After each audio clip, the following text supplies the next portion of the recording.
Special mentions.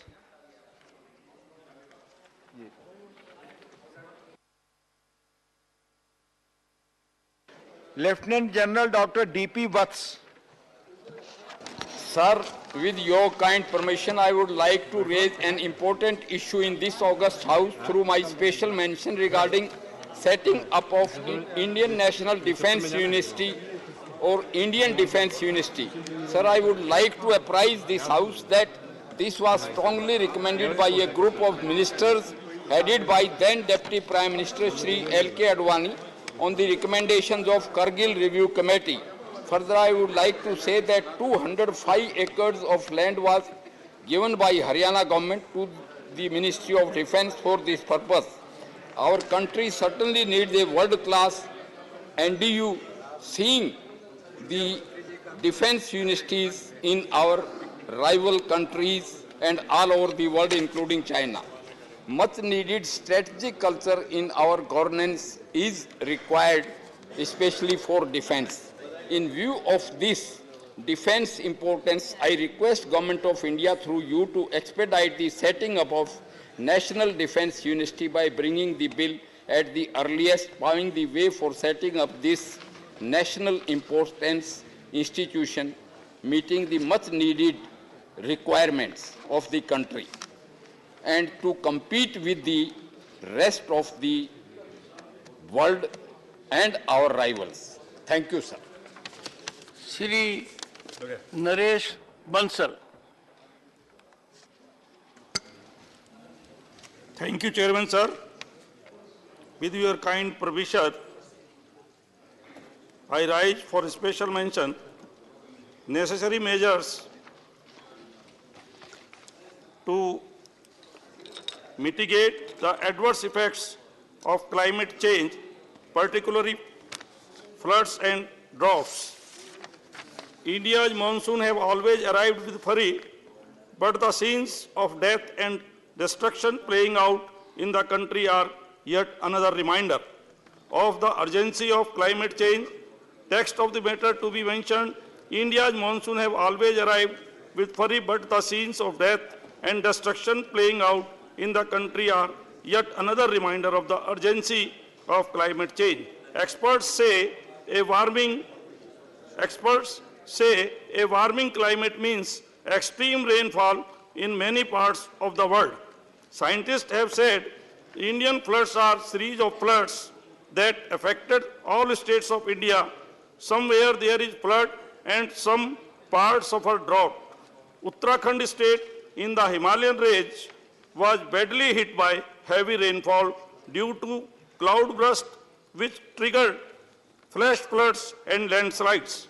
Affecting 13 districts, these floods wash out public infrastructure, blocked roads, damaged bridges, submerged houses, damaged agriculture fields, and stranded hundreds of people in several parts of the state. In the last few months, India, a nation of 1.4 billion people, has experienced powerful cyclones and deadly floods in the Himalayas. It has also suffered through extreme temperatures, including a heat wave. Scientists have warned that extreme weather is likely to become more common and more intense in the coming decades as sea level rise and the Indian Ocean becomes warmer. In the absence of rapid, informed and far-reaching mitigations and adaptation measures, the effects of climate change are likely to pose profound challenge to sustaining the country's rapid economic growth. India's agrarian economy depends heavily on monsoon rain. Too little means drought and too much can cause catastrophic flooding. Extreme rainfall washes away fertile topsoil, while drought deplete groundwater reserves that have been drilling rapidly in many parts. I urge the government to take necessary steps to mitigate the adverse effects of climate change. Thank you, sir. Professor Manoj Kumar Jha. Thank you, Honorable Chairman, sir, for allowing me to make this special mention with the subject line, lack of representation in higher judiciary. Sir, even after 7 decades of affirmative action, an acute lack of representation ails the apex courts in the country. Scheduled castes, scheduled tribes, and OBC communities together constitute the largest part of India's population. However, a very small number of judges belonging to these communities are able to serve as judges of the Supreme Court and High Courts. As the guardian of the Constitution and the last resort to the millions of citizens, the Supreme Court of India influences the lives of each and everyone in the country. Therefore, it is imperative that judges represent the broadest spectrum of society. India is a highly diverse country, and its diversity should also be reflected in the higher judiciary. A more inclusive judiciary is also more likely to foster balanced and comprehensive discussions on matters related to caste, gender, access, and equality. The first-hand knowledge of the issues pertaining to the backward classes would also help in developing a more advanced understanding of the caste-based problems in the country. Previously, parliamentary committees and National Commission for Scheduled Castes have also recommended similar provisions for the appointment of judges in the Supreme Court and High Courts. Unfortunately, no progress has been made in this regard. While caste-based reservation exists in subordinate courts, its absence in the superior judiciary is unconvincing and needs to be rectified.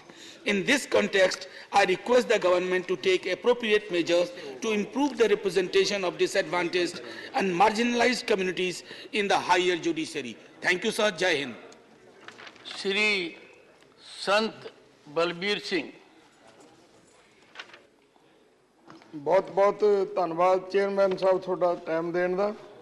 ਅੱਜ ਅਸੀਂ ਤੁਹਾਡਾ ਧਿਆਨ ਜਲ supply ਜਿਹੜੀ water supply ਆ ਉਹਦੇ ਕਾਰਨ ਵਧੀਆ ਨਾ ਹੋਣ ਕਰਕੇ ਮਿਸ ਮੈਨੇਜਮੈਂਟ ਕਰਕੇ ਜਿਹੜਾ ਟ੍ਰੀਟਮੈਂਟ ਪਲਾਂਟ ਫੇਲ ਹੋ ਰਿਹਾ ਤੇ ਅਰਬਾਂ ਰੁਪਈਆ ਸਰਕਾਰ ਦਾ ਜਿਹੜਾ ਬੇਅਰਥ ਜਾ ਰਿਹਾ ਉਹਦੇ ਬਾਰੇ ਅਸੀਂ ਧਿਆਨ ਤੁਹਾਡਾ ਦਿਵਾਉਣਾ ਚਾਹੁੰਦੇ ਹਾਂ। ਚੇਅਰਮੈਨ ਸਾਹਿਬ, ਜਿਹੜੀ ਰਾਸ਼ਟਰੀ ਨੀਤੀ ਅਨੁਸਾਰ ਸ਼ਹਿਰਾਂ ਦੇ ਵਿੱਚ ਪੀਣ ਵਾਲੇ ਪਾਣੀ ਦੀ ਸਪਲਾਈ 135 ਲੀਟਰ ਪ੍ਰਤੀ ਦਿਨ ਪ੍ਰਤੀ ਵਿਅਕਤੀ ਹੈ। ਇਸ ਦੇ ਆਧਾਰ ਦੇ ਉੱਤੇ ਟ੍ਰੀਟਮੈਂਟ ਪਲਾਂਟ ਡਿਜ਼ਾਈਨ ਕੀਤੇ ਜਾਂਦੇ ਆ ਤੇ ਅਸਲ ਵਿੱਚ ਇਹ ਸਪਲਾਈ 250 ਤੋਂ 300 ਲੀਟਰ ਤੱਕ ਹੈ, ਜਿਸ ਦਾ ਕਾਰਨ ਟ੍ਰੀਟਮੈਂਟ ਪਲਾਂਟ ਫੇਲ ਹੋ ਜਾਂਦੇ ਆ। ਅਸੀਂ ਆਪ ਜੀ ਦਾ ਧਿਆਨ ਜਲੰਧਰ ਦੇ ਬਸਤੀ ਪੀਰਦਾਦ ਵਿੱਚ ਲੱਗੇ 50 MLD ਦੇ ਟ੍ਰੀਟਮੈਂਟ ਪਲਾਂਟ ਵੱਲ ਲੈ ਕੇ ਜਾਣਾ ਚਾਹੁੰਦੇ ਹਾਂ। ਇਹ ਪਲਾਂਟ 5 ਜੂਨ 2014 ਨੂੰ ਚਾਲੂ ਕੀਤਾ ਗਿਆ ਸੀ ਤੇ ਜਿਸ ਨੇ 2025 ਤੱਕ ਸ਼ਹਿਰ ਦੇ ਗੰਦੇ ਪਾਣੀ ਨੂੰ ਟ੍ਰੀਟ ਕਰਕੇ ਕਰਨਾ ਸੀ, ਪਰ ਇਹ ਟ੍ਰੀਟਮੈਂਟ ਪਲਾਂਟ ਦੋਹਰੀ ਵਾਟਰ ਸਪਲਾਈ ਹੋਣ ਕਰਕੇ ਇਹਦੇ ਪਾਣੀ ਦੀ ਮਾਤਰਾ ਵੱਧ ਗਈ ਤੇ ਜਿਹੜਾ ਇਹ ਟ੍ਰੀਟਮੈਂਟ ਪਲਾਂਟ 16 ਦੇ ਵਿੱਚ ਫੇਲ ਹੋ ਗਿਆ। ਇਹ ਹਾਲਾਤ ਦੇਸ਼ ਦੇ ਟ੍ਰੀਟਮੈਂਟ ਪਲਾਂਟਾਂ ਦੇ ਹਨ। ਸੋ ਪਰ ਅਫਸੋਸ ਨਾਲ ਇਹ ਕਹਿਣਾ ਪੈ ਰਿਹਾ ਕਿ ਨਾ ਤਾਂ ਕਿਸੇ ਪ੍ਰਸ਼ਾਸਨਿਕ ਅਧਿਕਾਰੀ ਦੀ ਜਵਾਬਦੇਹੀ ਤੈਅ ਹੋ ਰਹੀ ਹੈ, ਨਾ ਹੀ ਕੋਈ ਇਸ ਵੱਲ ਧਿਆਨ ਦੇ ਰਿਹਾ।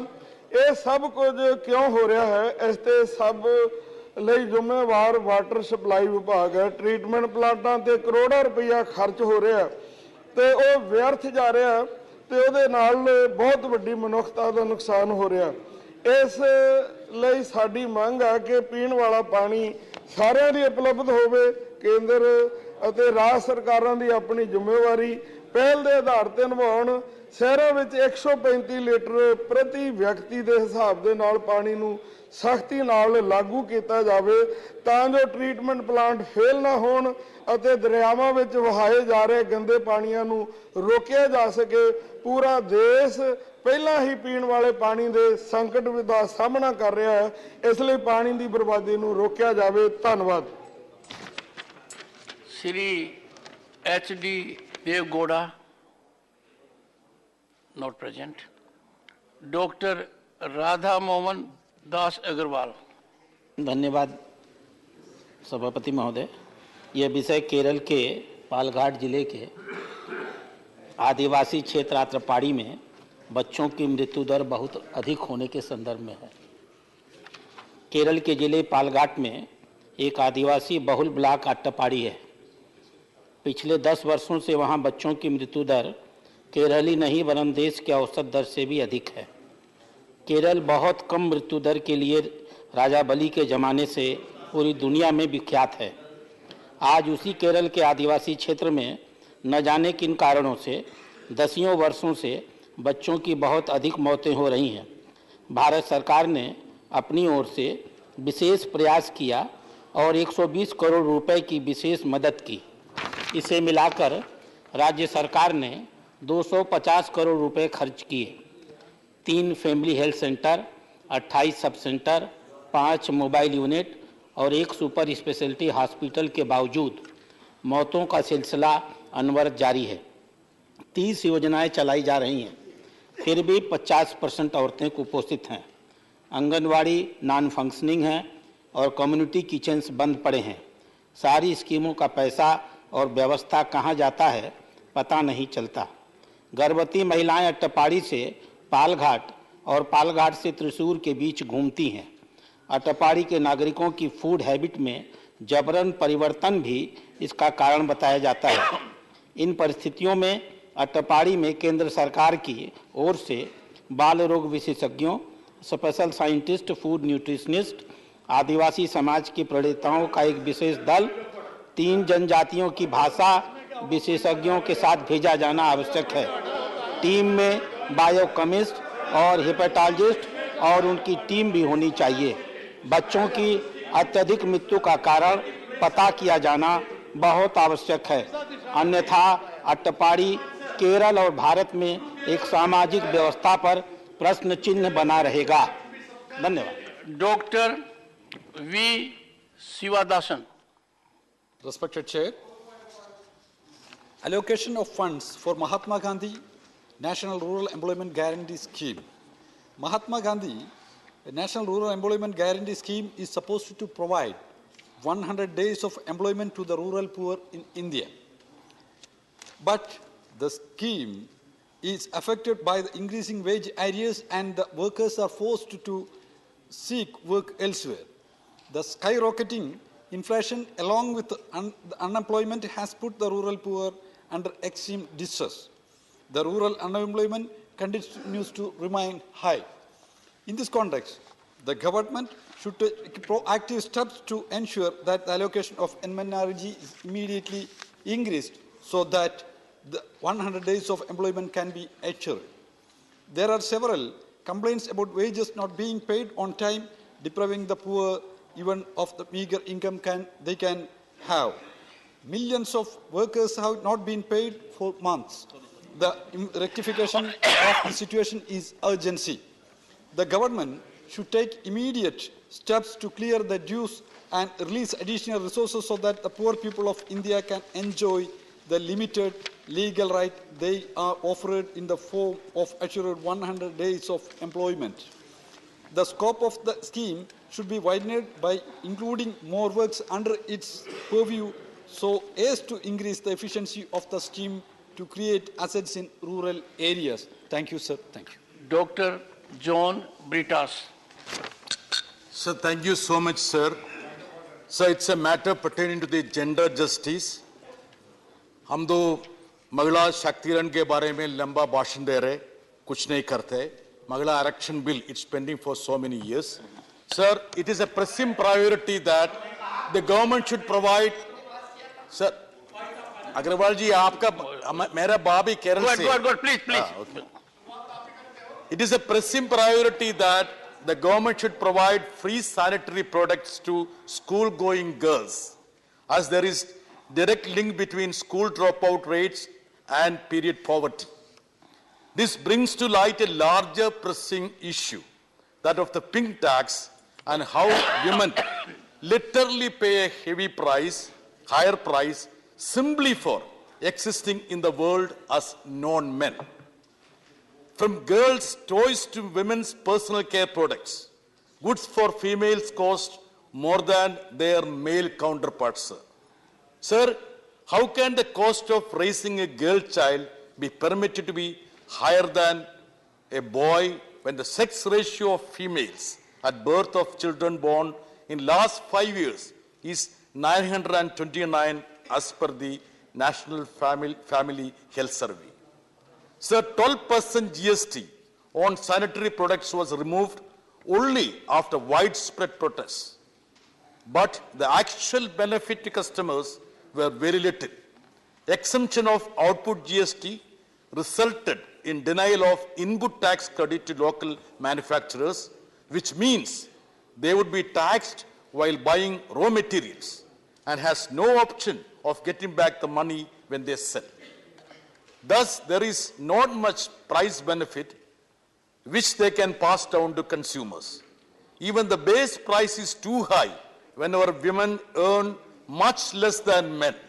Women work more, earn less, and are left with even less to save. There can be no Beti Bachao, Beti Padao when this is the norm, sir. Hence, I urge the government to abolish this price discrimination and provide free sanitary products to school-going girls, sir. Thank you, sir. Shri Sanjeev Arora.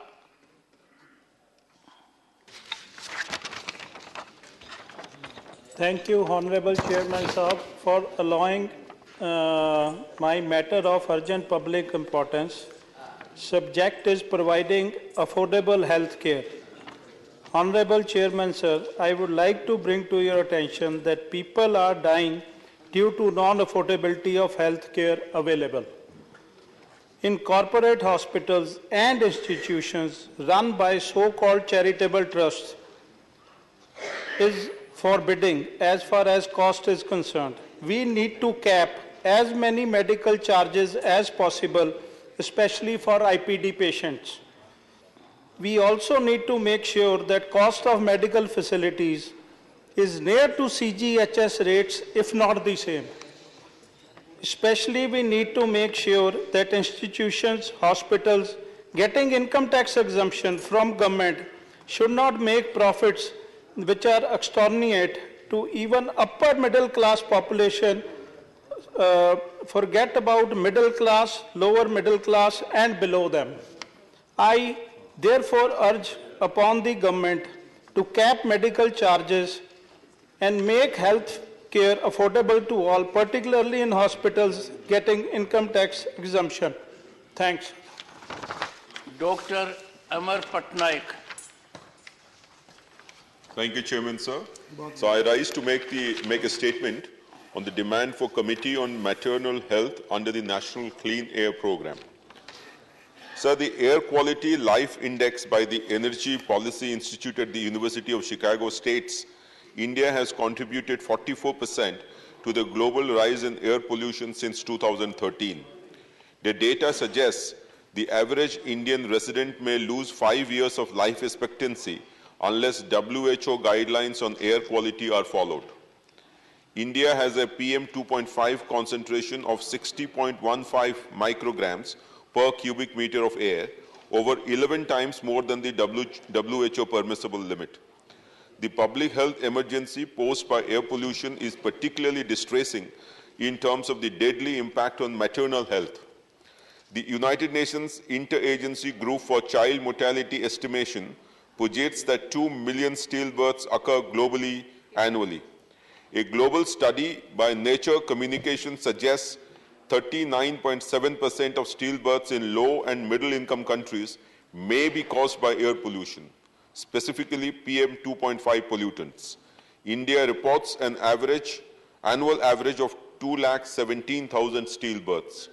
These numbers are in sharp contrast to the declining global stillbirth rate since 2000.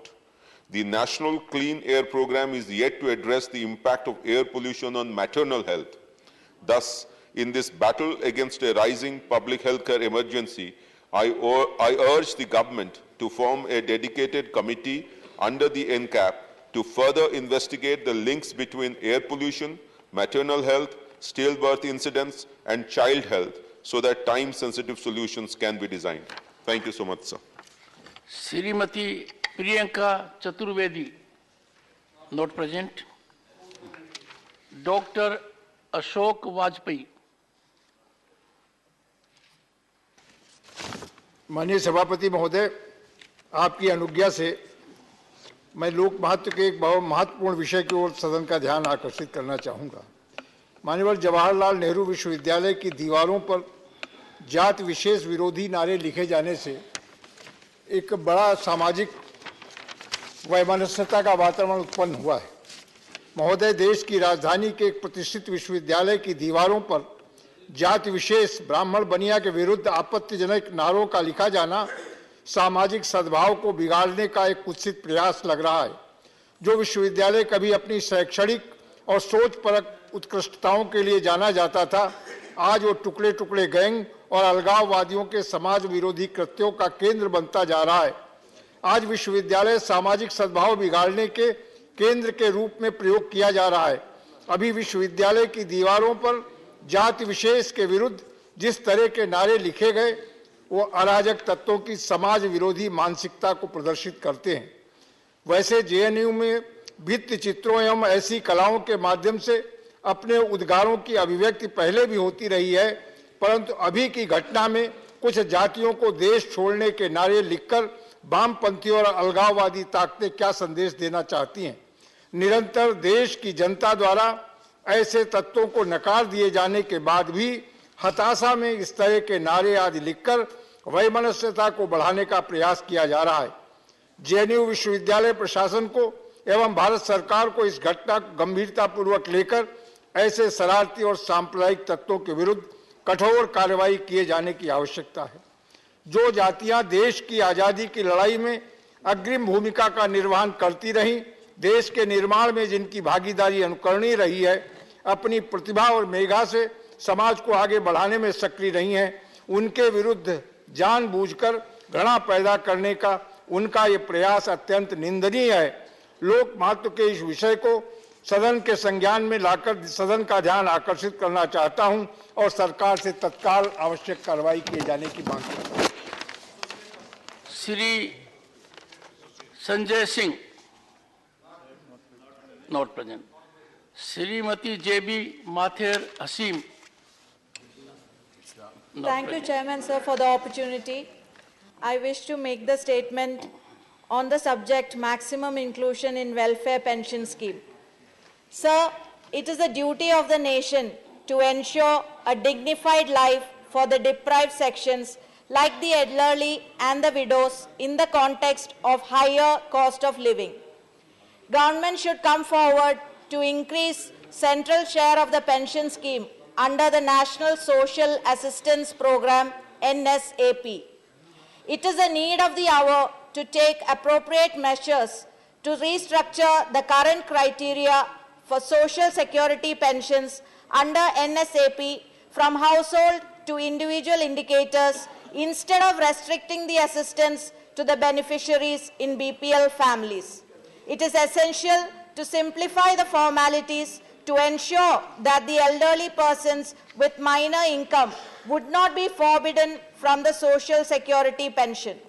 Instead of complete exclusion, government must have a better approach focusing on maximum inclusion of widows, elderly or disabled persons as found eligible, regardless of their family background.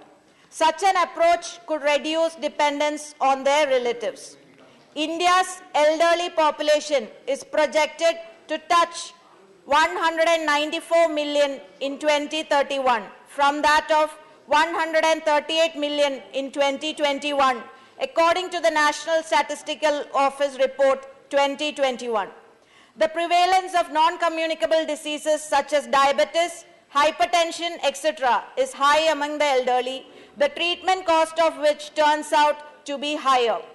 The inverse relationship between poverty and higher out-of-pocket health expenditure should not go unattended. At this juncture, I urge the government to be kind enough to accommodate the maximum number of beneficiaries under the NSAP. Thank you very much. Shri Tiruchi Siva. Thank you, Chairman, sir. Sir, my special mention is Jan Parsad's withdrawal from the collaboration with All India Radio on the occasion of the public celebrating day, broadcasting day. Sir, on November 12, 1947, Mahatma Gandhi addressed the Indian refugees camping in Kurukshetra through a live broadcast arranged by All India Radio. More than 50 years later, in 2001, this day was officially declared Public Service Broadcasting Day. Since then, Jan Prasad, a civil society organization, had been collaborating with All India Radio to commemorate this day on Gandhiji's memory every year. However, this year Jan Prasad withdrew from the collaboration. Reason is, every year a new school performs at the celebration. This year the school choir, which was supposed to perform 2 songs at the broadcast, was asked to drop one of them without the knowledge of the civil society partner. The song was Gandhiji's favorite Christian hymn, Make Me a Channel of Your Peace. Additionally, the reason cited by the All India Radio for not including the hymn in the broadcast was that since the hymn was in English and therefore it could not be sung. It was instead replaced by the performance of the BSF brass band. Moreover, since 2000, All India Radio has celebrated the day by organizing an outdoor function replete with Gandhiji's bhajans and with people seated on the ground as Gandhiji would in his mass contact program. This year, however, the program was moved indoors into the AR's newly constructed Rang Bhavan auditorium, where the hour-long program was telecast live. These shocking turn of events by All India Radio go against the values propagated by Gandhiji, the values that must be honored for more generations to come. Thank you, sir. Srimati Priyanka Chaturvedi. Thank you so much, Honorable Chairman, sir, and my apologies for not being there when my name was announced. So this subject is extremely important, measles outbreak in the state of Maharashtra. It is a matter of grave concern that the measles outbreak in the state of Maharashtra has claimed the lives of as many as 15 children in a month. The city of Mumbai alone has reported more than 200 cases in 2 months. It is perturbing to note cases such as that of a child barely 5 months old succumbing to such serious health hazards due to lack of access to proper healthcare and vaccination facilities. This also highlights the weak state of healthcare and public medical infrastructure in the country. Given the highly contagious nature of the disease and lives of millions of children of Maharashtra at stake, it requires prompt and alarmed action on the part of the state government.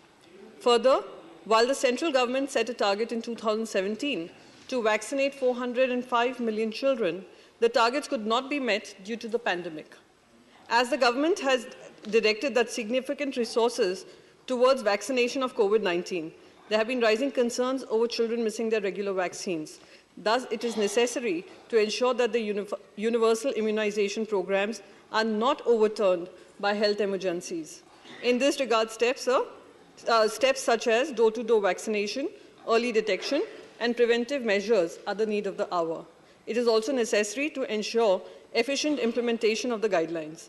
Therefore, I urge the government to understand the urgency of the issue and take steps towards it. Thank you, sir.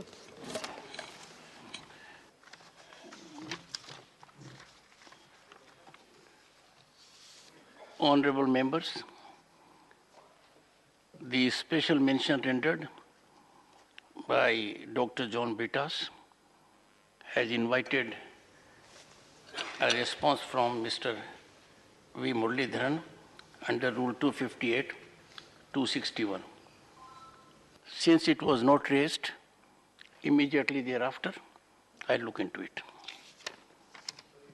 The House stands adjourned to meet at 1100 hours on Tuesday, the 13th December 2022.